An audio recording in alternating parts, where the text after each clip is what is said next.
ಪ್ರಕರಣಗಳು ನನಗೆ ಚಿತ್ರದುರ್ಗ ಜಿಲ್ಲೆಯಲ್ಲಿ ಕಂಡು ಬಂದ್ರೆ ನಿರ್ದಾಕ್ಷಿಣ್ಯವಾಗಿ ಇಲ್ಲೇ ಎಲ್ಲ ಜನಪ್ರತಿನಿಧಿಗಳು ಕೊಟ್ಟಿದ್ದಾರೆ. ಆ ರೀತಿ ಬಂದ ತಕ್ಷಣ ಇವ್ರುಗಳ ಕಡೆಗೆ ಫೋನ್ ಮಾಡಿಸ್ತೀರ.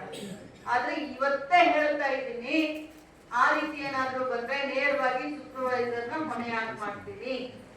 ನೇರವಾಗಿ ಆ ಭಾಗದ CDPO ಅನ್ನು ಸಸ್ಪೆಂಡ್ ಮಾಡ್ತೀನಿ. ಹುಷಾರಾಗಿ ಹೇಳಿ. ಇಂಪ್ರೂವ್ ಮಾಡಕ್ಕೆ ಏನು ಇಲ್ಲ ಮೇಡಮ್. ವಿಪರೀತ ಕಡಿಮೆ ತೂಕದ ಮಕ್ಕಳಿಗೆ ಮಾತ್ರ 1.5 ಪಟ್ಟು ಆಹಾರ ಕೊಡ್ತೀವಿ. ವಾರದಲ್ಲಿ 5 ದಿವಸ ಮೊಟ್ಟೆ ಕೊಡ್ತೀವಿ. ಹಾಲಿನ ಪುಡಿ 20 ಗ್ರಾಮ್ ಕೊಡ್ತಾ ಇದ್ದೀವಿ ಮೇಡಮ್.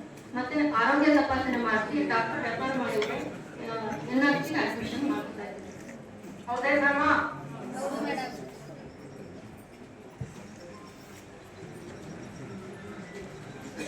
ಉಪನಿರ್ದೇಶಕರ ಕಚೇರಿ ಒಟ್ಟು 18 ಮಂಜೂರಾದ ಹುದ್ದೆಗಳಲ್ಲಿ